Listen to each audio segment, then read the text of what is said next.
Good day everyone, I'm Sir Nestor. Welcome to my lesson video tutorial in Statistics and Probability third quarter. For today's topic, we will discuss illustrating a random variable, and for our objectives, number 1, define random variable, and number 2, illustrate a random variable. Stay tuned as we discuss the first topic in Statistics and Probability, illustrating a random variable. Just relax and enjoy watching. In lesson number 1, we will discuss illustrating a random variable.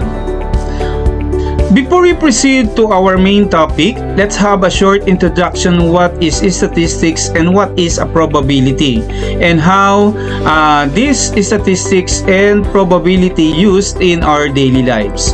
So let's start to define first what is statistics. So statistics is a branch of mathematics that deals with the collection, organization, presentation, analysis, and interpretation of data. Now, in dealing with the statistics, so we need to follow the certain steps. So we'll use the word COPI or the acronym COPI. Okay, so what COPI stands for? So C stands for collection, organization, P, presentation, A, analysis, and I, interpretation of data. Now, let us proceed in the uses of statistics in daily life. So, since tayo ngayon ay nasa pandemic, so I use one of the example of statistics in our present situation. So, number 1, in this pandemic time of COVID-19, statistics is used widely. If we need to determine the number of people who got vaccinated and who are left, we use a statistic to obtain this data. Okay, di ba nationwide through television, okay, nalalaman natin kung sino na ang mga vaccinated na individual dito sa atin.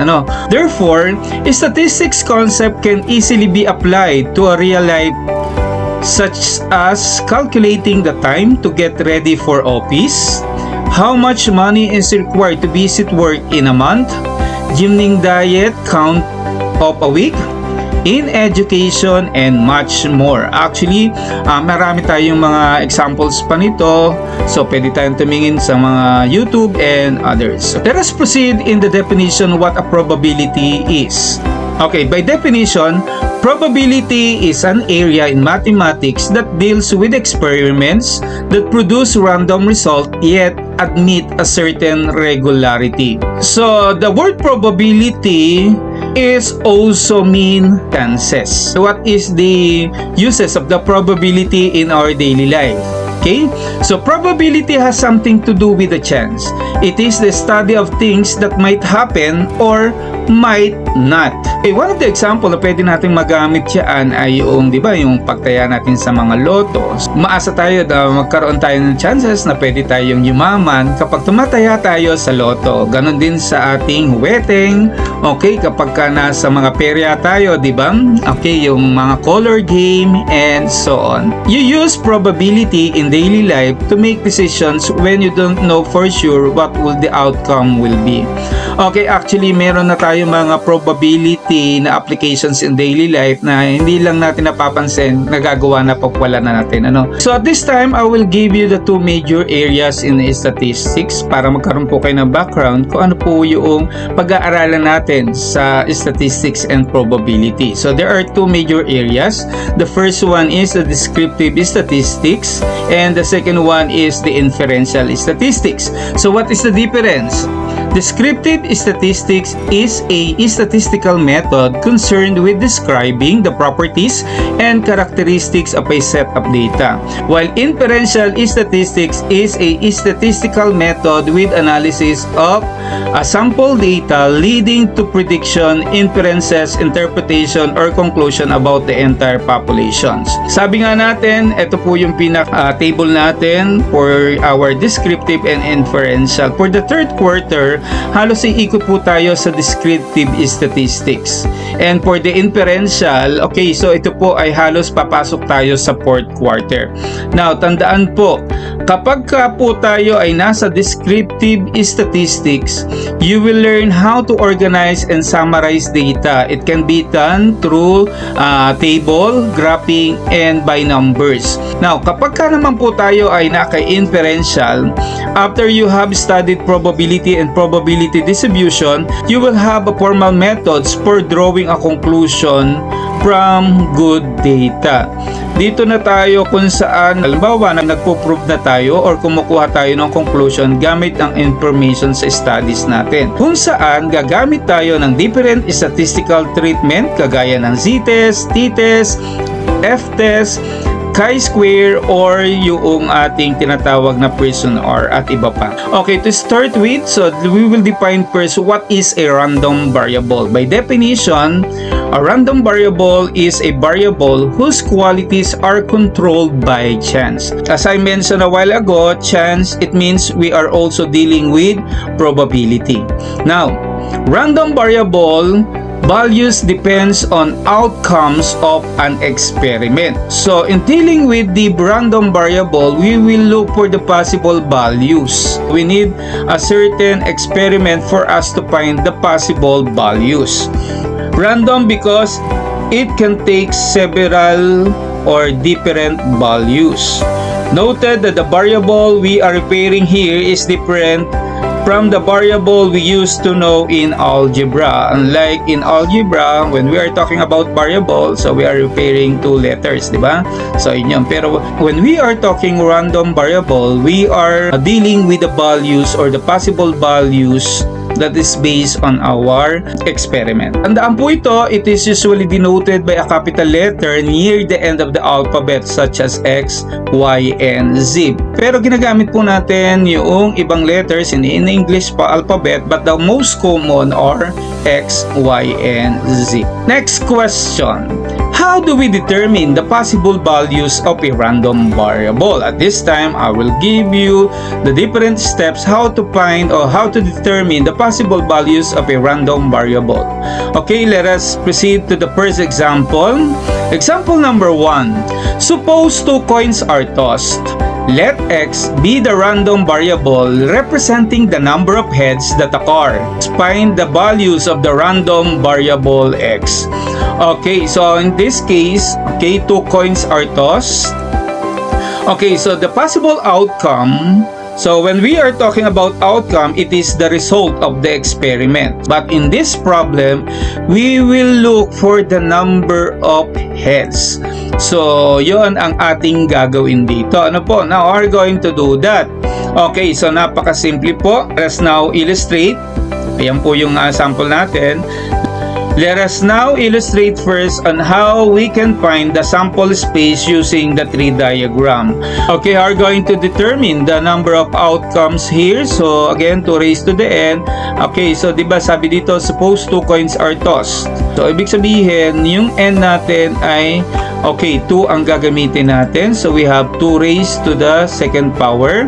And the result is 4. It means, in this problem, we will have a 4 outcomes. Let us start with the first toss. Okay, in the first toss, possible na ang lumabas ay head or tail. Kasi sabi nga natin, random, di natin alam kung ano po yung pwedeng lumabas. Now, for the second toss, under the head, so pwedeng kung head ang lumabas, second toss, pwedeng, okay, una, head and tail uli. Kung tail naman ang lumabas, pwede din naman pong head and tail uli. Okay, so this is the first toss and this is the second toss. Let us now determine the sample space in our problem. Look at the arrows. So the first one, we will write, okay, head, head.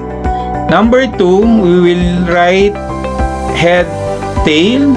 And number 3, we have tail, head. And last one, we have tail, tail. The sample space in symbol S is equal to, write in braces, then list down all the given outcomes. After getting the outcome, we will draw a table. Again, just list down the outcome. So we have head, head, head, tail, then we have tail head, and last is tail. So ang gagawin na lang po natin, isulat na lang po natin yung number of heads that appear in each outcome. So the first one, we have head. So there are 2 heads. And for number 2, we have 1 head. Number 3, we have 1 head also. And for number 4, no head. Kaya 0 po ang ilalagay. The last column will be your basis in determining the possible values. So therefore, the possible values of the random variable x are, we have 0, 1. Since ang 1 po ay dalawa, so isang beses lang po natin isusulat. And we have 2. Now, we can write this using the statement form, or we can use also in symbols. So, we can write as x using capital letter x is equal to 0, 1, and 2. These are the possible values we are looking for example number 1. Okay, so sana po ay naintindihan niyo po ang pagkuha ng ating possible values in example number 1. Okay, so proceed po tayo sa example number 2. In a computer laboratory, the teacher wants to find out if there is a defective computer. Suppose 3 computers were tested at random. She asked one of her computer system servicing students to list all the possible outcomes such that D represents the defective computer and N represents the non-defective computer. Find the possible values and let X be the random variable for the number of defective computers. In this case, so since we are looking for the defective computers, so it is represented by D and N. So D for defective and N for non-defective. So tandaan po natin yung dalawang letters. So for us to determine the number of outcomes, so we'll use this notation. Ilan po ang sinabi? Okay, di ba? 3. Suppose 3 computers. So replace N by 3. So we have 2 raised to the 3.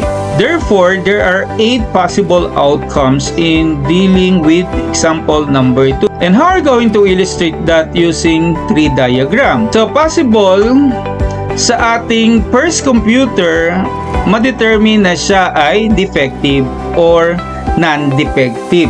For the second computer, under defective, the result may be also defective or non-defective. For non-defective, ang result po niyan ay pwedeng defective and non-defective din po. Para sa third computer, ganun din po ang pwedeng result po niyan. So the result will be the same. So lahat yan ay possible na defective and non-defective. Ano po? What is the first possible outcome? Okay, makikita po natin using arrow. We have D stands for defective, 3. Okay, the second one is defective, non-defective. The third one, defective, non-defective, defective. Next, defective, non-defective, non-defective. Okay, next, the fifth one. So we have non-defective, defective, defective. Next, we have non-defective, defective, non-defective. Pang-anim, so we have non-defective, non-defective, and defective. And lastly, non-defective, 3. Okay, now we have 8 outcomes. To find the possible values, okay, so ito yung ating magiging guide. So we will find the value of the random variable x in terms of the number of defective computer, D. So ibig sabihin, lahat ng letter D ang hahanapin natin. So the first example, how many D? There are 3. So yun po ang ating gagamitin. Next, for example number 2, we have 2D or 2Ds. Okay, then yun po gagamitin. Sample number 3, same, we have 2Ds. Then sa number 4, we have 1D. Okay, number 5, we have 2Ds. Okay, then number 6, we have 1D. And number 7, we have 1D. And last one, we have no D. Okay, ngayon po class, again, this will be your guide in determining the possible values of Okay, random variable. Therefore, the possible values of a random variable x are, so we have 0, 1, 2, and 3. So let me remind you, class, we will use this idea in determining the probability, and that idea will be used in our lesson number 3 in determining the probability of a random variable. By the way, okay, aside from statement, so we will also use in symbols. So we have x is equal to 0, 1, 2, and 3. Next, let us proceed now in example number 3. Two balls are drawn in succession without replacement from a box containing 5 red balls and 6 blue balls. Let Z be the random variable representing the number of blue balls. Find the values of the random variable Z. So sa case na to, without replacement, we will draw 2 balls in succession. Pero ang possible values na pinahanap sa atin dito is the number of the blue balls. Okay, for example number 3, for us to determine the possible values of a random variable Z, in terms of the number of the blue balls, so same procedure. So we will use the notation 2 raised to the n, replace n by 2 since it was mentioned that the 2 balls are drawn. So 2 raised to the 2 will become 4. Okay, so it means there are 4 outcomes. Now are you going to determine the 4 outcomes? So we'll use the tree diagram. So the first one, in the first draw, pwedeng ang makuha natin ay blue or the other one is red. Now, for the second row, same. The result will be either blue or red, and blue and red under the red. Okay, now, so in writing the sample space, so we will use the following. So we have, okay, the blue, blue, okay, blue, red, then red, blue, and the last one is the red, red. So write this in our table. So the first table or column is for the possible outcomes. For the second column is the value of the random variable in terms of the number of blue balls. So for the first one, let us count the number of blue balls or B. Okay, so there are 2 in the first one. For number 2, we have 1. Number 3, we have also 1. And number 4, 0, none. So therefore, this is now our possible values of the random variable Z. So again, Z po ang ginamit po natin ha. Be careful with the letter kasi depende po yan sa letter. Therefore, the possible values of a random variable Z are 0, 1, 2, and 3. The other way around, we can write the answer as Z is equal to 0, 1, and 2. That's it for example number 3. Sana po ay may naintindihan po kayo. Okay, now let us proceed to example number 4.